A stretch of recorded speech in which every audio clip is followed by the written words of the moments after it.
How's it going, everyone? And welcome to Animal Talk Podcast with me, your host, Ryne Ferguson.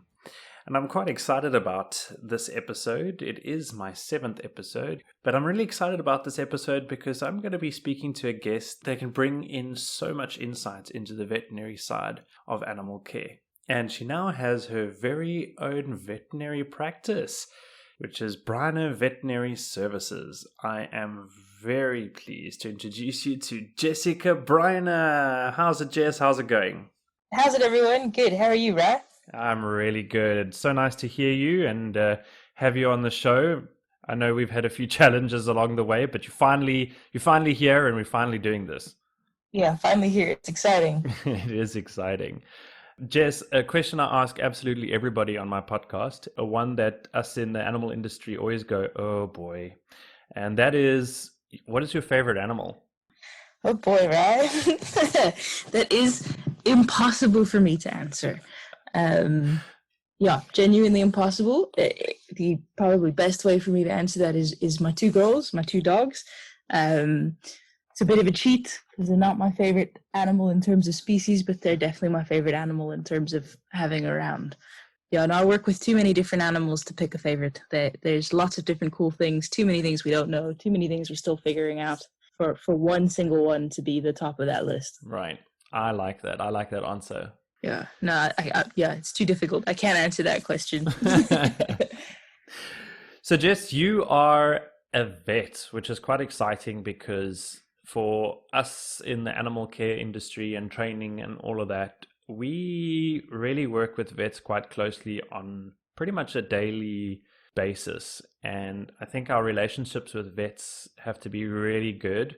And, you know, it's quite a challenge because a lot of vets are mostly working with, especially if you're working in small facilities, you're using your local vets, they're working with dogs and cats and all of that.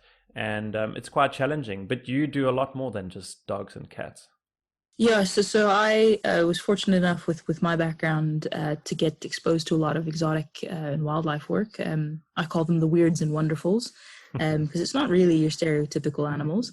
And with that comes extra knowledge that you aren't really exposed to when you're in vet school. I think a lot of vet schools do cover exotics and wildlife, but very minimally. Mine had about a month worth of education for that field. I think Onestaport has a week or two, depending on which rotation you do. So yeah, it's not something a lot of vets are exposed to. You have to have an interest in it, and then you have to really do the reading and the educating of yourself to be good at it. But what you were saying about you guys in the animal field having to work with vets and stuff, I think it's actually really a two-way street. You know, you have to have a good relationship with whichever vet you work with, but equally a vet has to trust what you say, and you know, you as a trainer or you as an animal handler or keeper or whatever role it is, even an owner, you know your pet, and we know the books. Right. So bring up an animal in and you say something's up or something's funny or something's different, you know, we'll fall back on what we call first principles and try and figure out exactly what's going on. And if everything is textbook normal, then as far as vets are normally concerned, that means everything's okay. And that's where it's important as a vet to say, okay, actually, if you're saying something's wrong, then let's maybe try and dig a bit further and see if something is wrong, despite what the books say. Especially with exotics, that's important because nothing actually is really set in stone, because there's too many differences between species, and you're taught exotics as a group of animals. So you'll do all the birds in one category, and everybody knows that not every single bird is the same. Right. So, yeah. That's so cool. I like it that you're able to like step yourself out and kind of expose yourself to a whole lot of more species than what you're directly taught in your studies. And on that note, Jess, give us a little bit of a background of your studies and where you studied and how that all happened. So I have a bit of an unusual background. My accent says one thing, but my actual history is completely different to what people expect whenever they hear me talk. I am Swiss originally, and I was born and raised in Southeast Asia and was very privileged to live in a variety of Asian countries that had a lot of different species and species that are in trouble. So I got exposed to animals and nature a lot very young, and completely fell in love with it and decided already as a kid that I wanted to be a vet.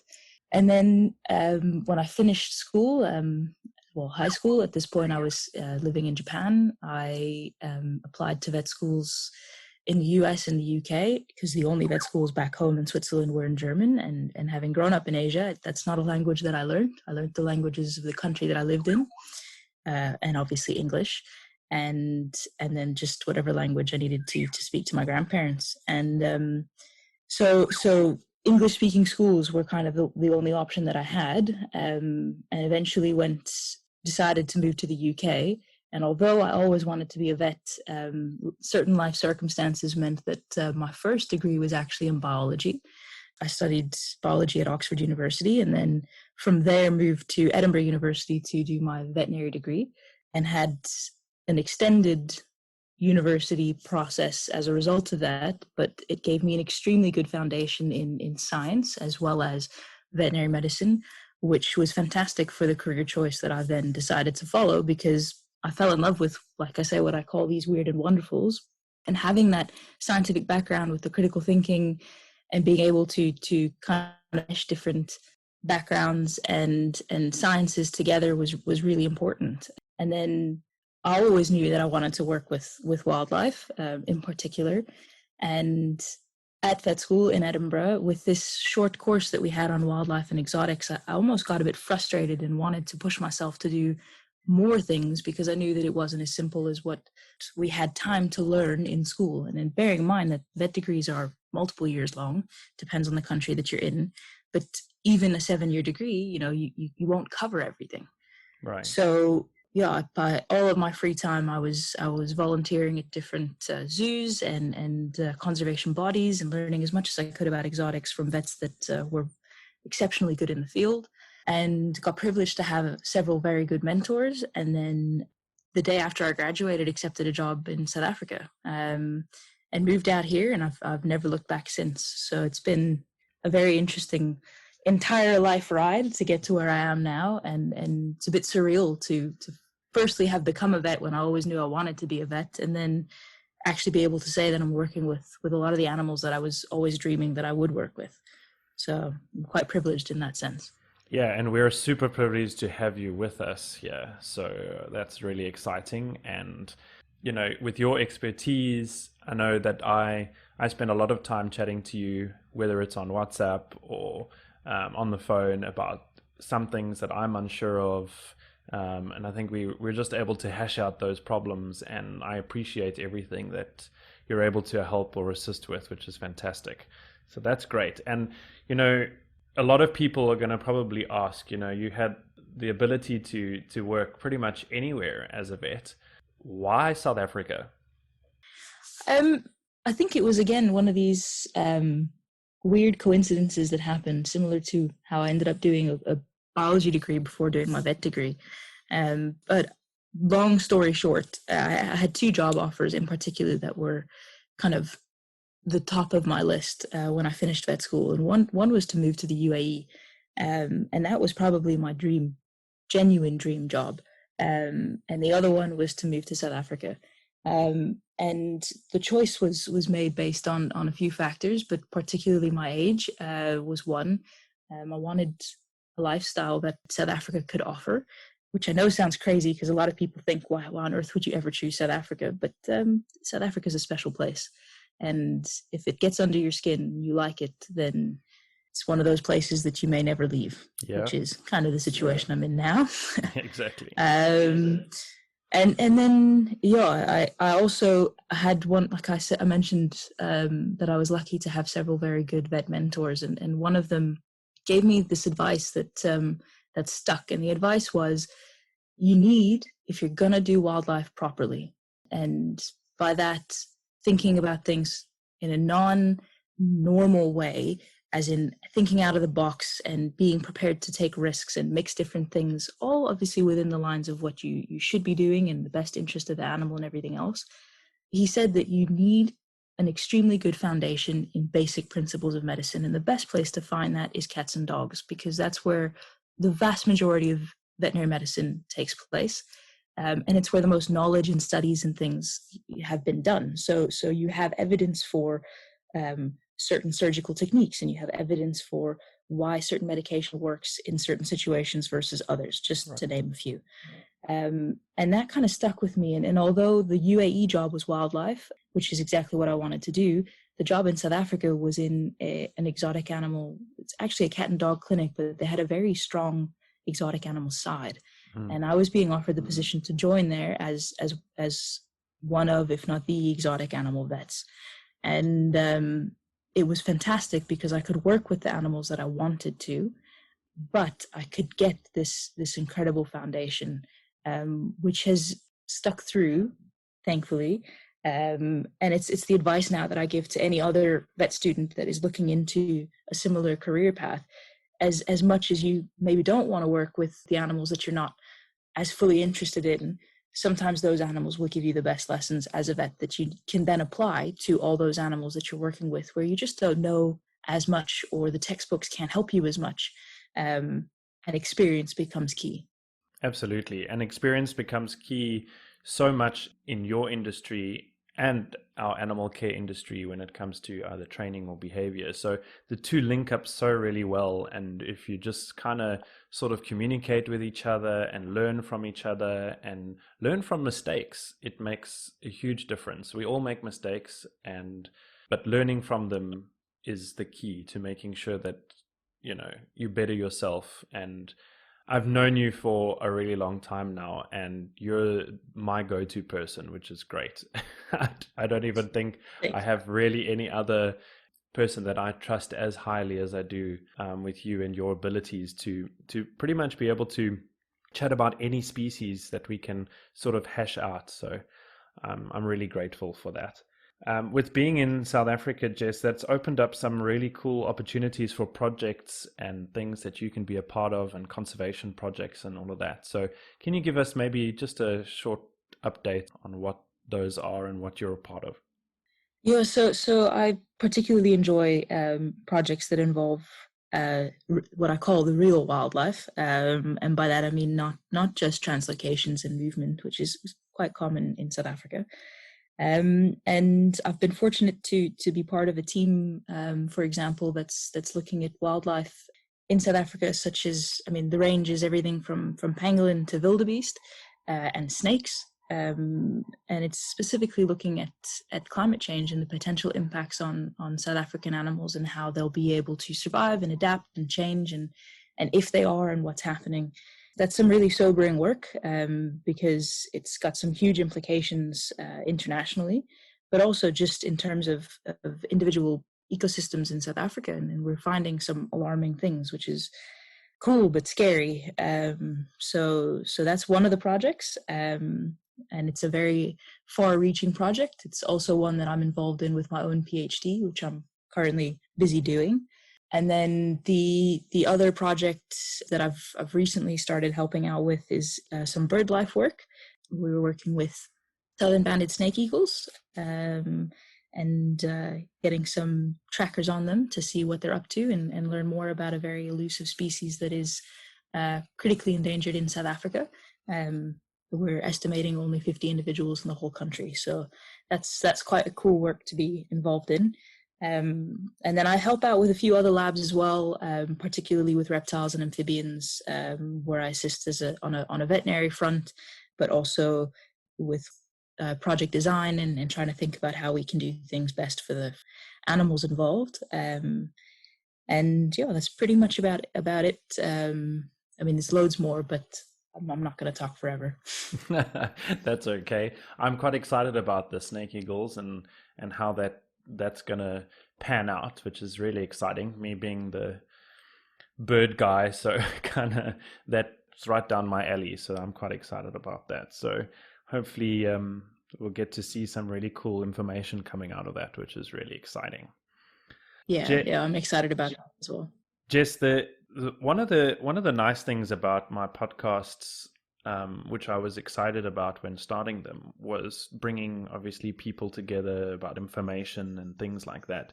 But I'm quite excited about chatting to you on the veterinary side, because this is one spot that us as animal trainers, animal care staff, behavioralists, even people just having, let's say, chickens at home. What I would like to get is maybe your view on what we can do as those animal care people, what we can do to assist you in making your job as a veterinarian a lot easier when we bring our animals through, or you come and see the animals at a facility, or anything like that. What do you feel is a good way to, I don't know, get us on the same page as you to try and assist you in your ability to be able to pick up problems with those animals or be able to work with those animals better? So I think the first thing is to really try and have a good relationship with your local vet, whoever that is. If they're an experienced exotic animal vet, or not, try and establish a good working relationship with them that isn't just when your bird is emergently sick, because then you can have the harder discussions when they need to happen with a history.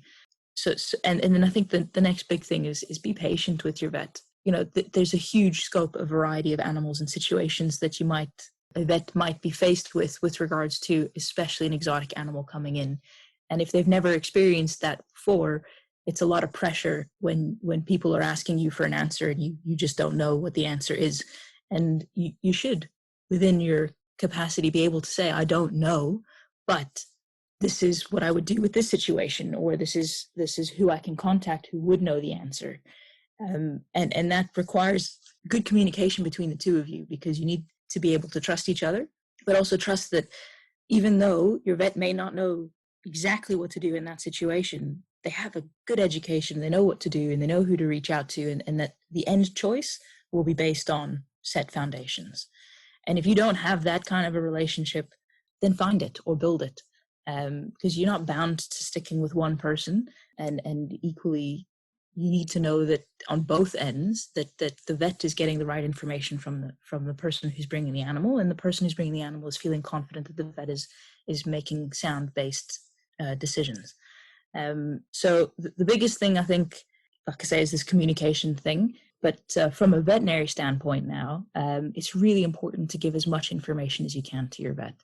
And that's where a good history comes in. They need to understand what the animal would normally be like under normal situations, and then exactly how things changed or why they changed, and then why you're worried about it and what the indication is, why you think there's an issue. Sometimes it's really obvious your animal has diarrhea. You can see that right away. But then if you forget to tell the vet that maybe you added a new diet, or you changed the seed composition, or suddenly they had fruit when normally they don't have fruit, then that can be a simple explanation for that diarrhea that isn't necessarily disease.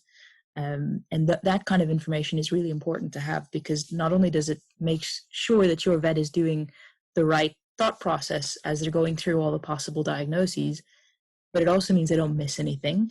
And it also means that that the tests that are being done appropriately. So they're not jumping to a certain conclusion because they're being misinformed about something else. And that can save you money as well. Yeah, that's just key, is just making sure you communicate all those different behaviors. I think as an animal behavioralist, it's our daily view on our animals that we see every single day, that we pick up those small little changes, and being able to communicate that information to your veterinarian is so important. And yeah, diets, a lot of people don't realize how much a diet change, even the smallest change, can make, whether it's with your dog or your cat or your pet bird, or in an animal industry where you've got set diets and you're changing things up for enrichment. There are some things that can make a huge difference and can cause those slight problems that we pick up, that you may need to take the animal through to the vet. So all that information is so important, just like you said, to just make sure that you open up and give every bit of information, even if you think it's silly and, oh no, it's not going to make a difference. It can make a big difference. Yeah. And then so on top of communication, I think that the next big thing that people need to help a vet with, especially with exotics, is that sometimes, and I'm not now talking about the stuff that people see all the time, the little birds, hedgehogs, rats, hamsters. I'm talking about possibly like an owl or a vulture, or, the kind of animals that, for example, you'd be working with, Ryne. Your vet probably doesn't know how to hold them. or what to do. But also your vet can't hold them and do their job. Right. So vets rely heavily on a handler. And that doesn't necessarily mean the animal keeper, behavioralist trainer, whatever, but whoever their handler is, whether that's a nurse or you, or even another vet. And handlers can make a huge difference to the success or the ease of doing a clinical exam. So it's really important that your birds, if you're the one who's doing it, that you can handle them and that it's not going to impact any training that you're doing, because birds, it's not that they hold a grudge, but they know when something's going on, and they can affiliate certain situations to a negative experience, which can obviously impact on your training. So if you can't be the one to handle and help the vet, then you need to make sure that there's someone who can and who's capable of doing it without detracting from whatever work you're doing as well. Yeah, that's cool. And I think that's where a lot of knowledge comes in and a lot of understanding of those animals that you are taking in and how to hold them. But Jess, you've now worked in a few facilities where there has been training and maybe some medical training. Have you seen anything that has assisted you in the past that has worked really, really well to kind of help with that? Maybe it's a crate trained behavior in bringing the animal to the veterinary clinic or to see you in the park, or getting that animal to come out and maybe stand in a certain position or anything like that. Have you experienced any of that and how that has worked for you? I have, and I think it's an extremely broad subject, because obviously I don't just do birds, but if we're just talking about birds, right? Even amongst birds, the species variation is huge. But basically, it is really important to try and, if the animal needs to be moved to a clinic to be examined, it's important to try and keep that stress as low as possible, and so that they don't hurt themselves on the way. And if your animal has never ever been in a box or been held for a long period of time, or been toweled, or whatever the means is that you're going to transport them, which obviously has to be based on that species and what's best for them and the distance that they're going, then it's important for them to actually be used to that before it. So if you know, for example, that you are going to be crating your bird to take them to a clinic, then get them used to that crate before it's a time where you have to have them in that crate. That way they're prepared to walk in there without any stress, that they know that being in there is not going to be a problem, that they can be moved around in there without them stressing the entire time.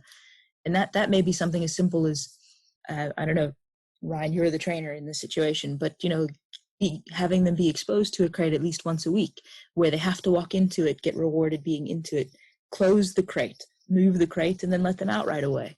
And that way they go through that cycle of what they would experience, albeit in a different situation, in an emergency or in a situation where they're sick enough that warrants transporting them to a clinic. Yeah, totally agree. That is so important, and I would do it on a daily basis, and ensuring that becomes a safe place, so that if the animal, or let's say we're talking about birds, but if any animal or bird that you've trained to sort of do that crating behavior, it becomes their safe space. So if they do feel nervous, if they do feel stressed out, they feel happy to just go straight back into their crate, or wait a few minutes, and then ask them to come back out again and either do a toweling behavior, which I've seen some really cool toweling behaviors. I don't know if you've seen them, Jess, but some really cool toweling behaviors where people have trained their macaw to sort of take the towel and pull it over it and wrap itself in the towel itself. So you're not even touching the bird with the towel. The bird is making that decision to actually be a part of that medical procedure, which is really, really cool. And I think that is the way forward for a lot of facilities, is to try their best to make sure that the animals that they are looking after and the animals that are in their care, to alleviate as much stress as possible, just doing simple small medical checks, small behaviors, and getting those medical checks done on a regular basis, I think will assist you in the long run, because you'd be able to then just come in and go, I'm wondering if we can just check on that toe again. And the bird will then display the toe in a position that would be really helpful, that you can actually have a good look.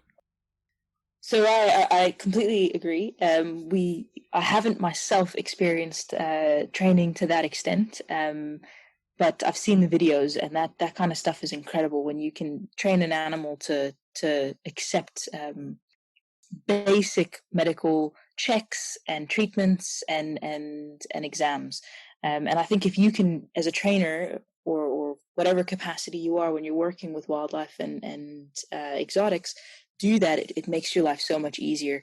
Because we were talking now about taking your animal to the vet, but the truth is, if your vet can examine your animal by you, wherever you is, it's much better, not necessarily safer, but better for the animal in terms of stress. And if the animal is used to being manipulated, even if it's something as silly as, you get your bird used to opening the wings, that way the vet can have a look at the feather quality, and if there's any damage to them, that can make a huge difference to a vet, because it's the difference between having to physically restrain an animal, which is always stressful, or having them on the glove, opening one wing, opening the next wing, feeling a feather, maybe even doing a body score exam, putting the stethoscope on without ever having to restrain the animal. Then that means that if you do have to restrain an animal to do something more, then that animal hasn't been held for a long period of time, hasn't been stressing for a long period of time, and it can just make everybody's life easier and happier and smoother, which is great.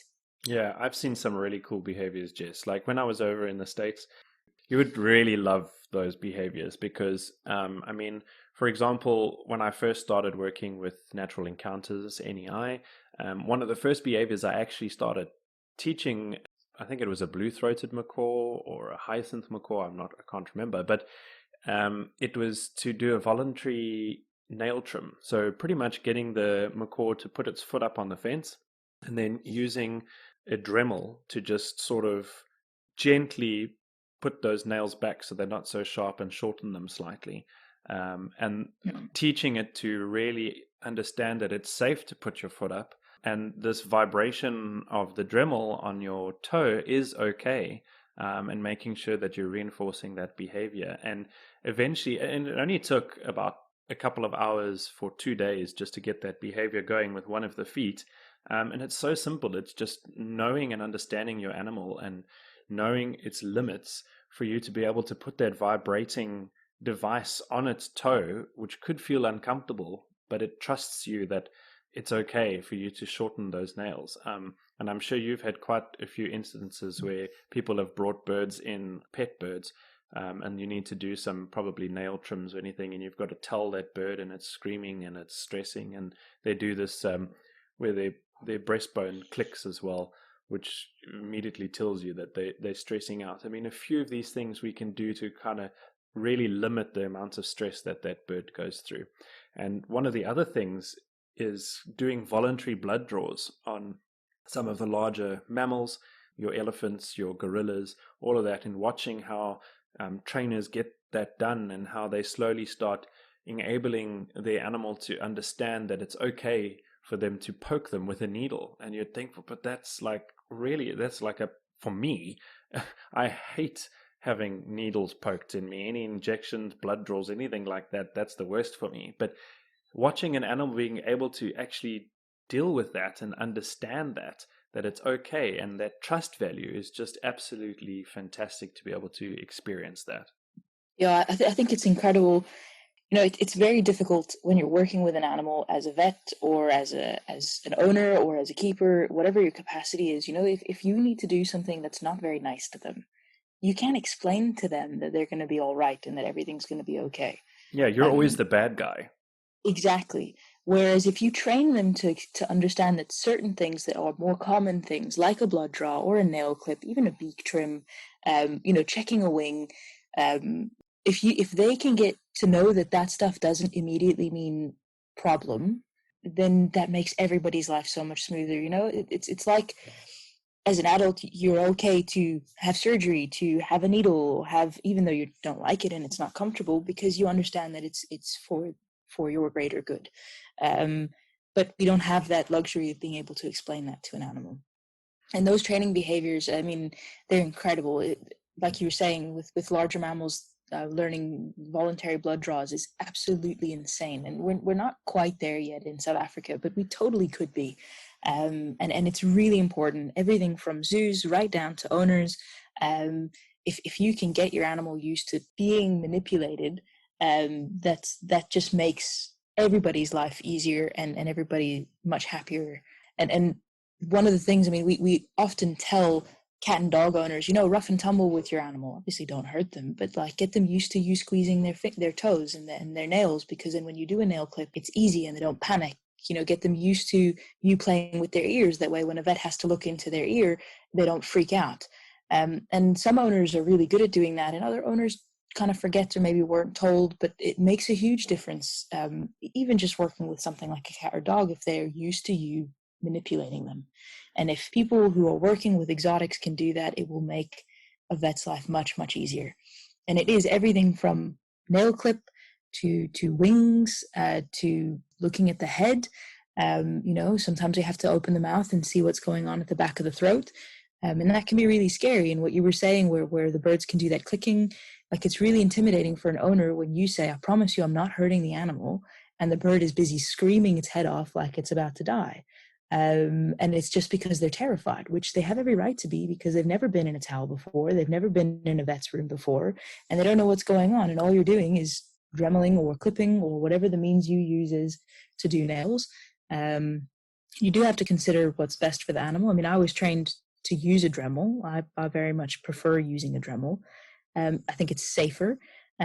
However, birds that have never experienced a Dremel, it's a loud thing and the vibration is very scary for them. And so the clipping is sometimes much easier and faster and smoother for them. But if you're going to clip, you need to know how to clip. And that requires appropriate training. I mean, owners can clip as well, but they must be trained to do so. And so that goes back to having that good relationship with your vet. It doesn't matter if you're working in a zoological institution or you just have a pet bird. You need to know your animal, and you need to know that the person that you're taking your animal to knows your animal. And that's really important. Yeah, absolutely. I know when we were training the voluntary nail trims with the Dremel, one of the biggest challenges was, you know, the vibration, but the other thing was this very long black cable that was attached to the Dremel, which looked like a possible snake. And if we're talking about a macaw, what's the first thing they do when they see a snake? Is they completely scream their head off. So there's so many different things to get them used to. Maybe they're not using one with a cord, using a cordless one. But it's so great to see people really getting into that and starting to make those changes and make sort of stress-free environments for their animals and doing their animal care as stress-free as they possibly can. I mean, there are situations where you cannot avoid those stress situations, but we can do our best to do that.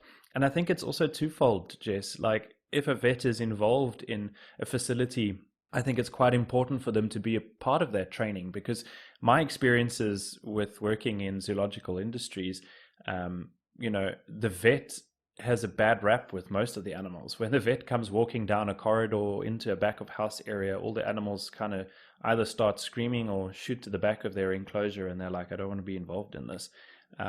And I think it's so important for a vet to be a part of that training, because it makes their trust account with those animals also good. Because if they're going to be treating those animals and they're going to be part of those voluntary blood draws or those voluntary nail trims or anything like that, it's good for their relationship with those animals to be good, so that when trust is taken out in a small amount, there's enough trust there that it's not going to break a behavior. Absolutely. I think that's one of the most important things. And unfortunately, it's something that's often not forgotten, but just pushed aside, is that the vet is always the one that does the bad thing as far as the animal is concerned. You know, the vet is causing pain, is causing discomfort, is causing fear, is causing stress, whatever combination of those. And if you don't ever have a positive relationship with the vet, now I'm talking from the animal side, then that becomes a big scary person. And so having a relationship, with a positive relationship, where you do something like a blood draw, but then the vet gets involved in the training session with you, and that's positive reinforcement, and now I'm getting a treat and I'm not getting hurt. You know, that's really good, because sometimes it's not enough to just reward immediately after having done the consult. You need to actually go in. So if you have the luxury of doing this, where, for example, you're the vet at the facility, get involved with the training one day. If you've got time to go and actually just have fun with the animal, as opposed to being the meanie all the time, because it makes a huge difference. And it, like you say, it means that if you take away a little bit of that trust because one time you had to do something that was a bit out with the norm, then there's a foundation and then a reinforcement of a foundation that exists that's more positive. Yeah, totally. That's exactly where I was going with that. And I think it becomes also reinforcing for the vet at that time too, because the vet then is also part of that whole behavior, and being able to give a reinforcer, be able to be part of that reinforcing value for that animal can be reinforcing for the vet itself. And that's the Yeah. exciting part, is the vet gets to be part of that and gets to also learn a little bit more about training and be involved in that training. And it doesn't have to be in a zoological facility. Even if you're going to your vet and you're taking your animal to the vet, if you've done some training, let's say even if it's just a dog, you've done some training with your dog, take some treats with, because you're going to need to reinforce those behaviors if that dog is able to give those behaviors, and allow the vet to be a part of that reinforcing. If the dog does something great, the vet gives the treat. It's all about those relationships and those trust relationships that you form. The vet forms with your pet, and you form with your pet, and just building on that. And it just makes the experience so much better for everybody involved. Yeah, it does. And it's little things like most clinics are, so now we're talking cats and dogs, they're open. And by that, I mean, they've got a scale at the front before you even go into a consult room. So if you're driving past your clinic, stop in. You don't need to see the vet. Stop in, take your dog in there, put them on the scale, take them out. Then they realize that not every single time they're going into that scary space is it a scary space, because now actually I'm getting weighed, I'm getting a treat, then I'm leaving. And that can also help a hell of a lot when you've got an animal that then is sick and then does need treatment, to be okay with being in a facility. Yeah, I love that. That's so cool, because that's desensitizing your animal to so many different things and variations in its environment or other new environments. And I know from personally, my pets, they get nervous when they know that we're heading towards the vet, and I can do so much better with that. I can make sure that they have a very good experience, and open those experiences up, and allow them to experience the things or those situations, that environment, in a more positive manner. And it'll just make it so much better for the animal, better for me, my stress level, because I know my stress level goes up whenever I take either my pet or even an animal from my work to a vet. It is very stressful on not only the animal but on me as well. Yeah, and on that note, it's actually really important, I think, for anyone that is taking an animal to the vet or the vet is coming to you. Animals are unbelievably intuitive, and they can pick up on even the slightest bit of stress that we're feeling. And now, if they've been used to you as their trainer or as their owner or as their person, whatever it is, and suddenly you're different, they're going to think, oh, like now what's happening? And it's really important to try and really not be stressed. And that goes right back to what we were talking about in the beginning. Have a relationship with your vet, because if you trust your vet, then the only thing you can be worried about is the situation. If it's an emergency, it's an emergency. You're going to be feeling things. But if it's a thing of, oh, hey, Jess, can you come through and have a look at this? Sweet, no problem, Ryan, I'm coming. Then you're not going to be nervous. The vet isn't going to be nervous. And then the animal has no reason to be nervous. And that makes a huge difference as well. It does. It makes a massive difference. I like that. That's the way things should be and put across. And we could, Jess, this is not the last time you're going to be on a podcast. I can guarantee you that, because I think there's so much more to this, and there's so much more information, and there's so much we can chat about. If anybody has any questions, I'm sure, Jess, you would be happy to answer some questions of any of the listeners, how they can benefit from maybe some sort of behaviors that they can put across. And I think it's so important. And I think that it's definitely not going to be the last time you're going to be on a podcast, because we might have to bring you back to answer some questions. So yeah, I'm so excited. Yeah, I'm happy to assist with anything. I'm always happy to help out. Rai, you know this. If I don't know the answer to something, I will tell you straight, but I'll also find out that answer. And I think that's important. It's all about teamwork. Yeah, absolutely. I'm so happy we've got to do this, and we're going to do this again. So if anybody has any questions for either Animal Talk podcast or for Jess, please let me know. You can send an email to animal.talk201 @gmail.com. If you've got any other things or any other topics that you would like to bring to the table that we could possibly talk about, please feel free. We'd really like to hear from you. Pop us an email. And yeah, it's been so great, Jess, chatting to you. I really appreciate it, taking a bit of time out of your time off on a weekend to be part of this podcast. I really appreciate it, and I hope to chat to you real soon. Thanks, Rye. It's been fun. I'm looking forward to talking to you again, and I'm glad we could finally make it work. Yeah, it was challenging, but we did it, and it's going to be out. So I'm really excited about that. So yeah, thanks for listening. And remember, animals are our passion. Thanks, everyone. Bye-bye. Bye, everyone.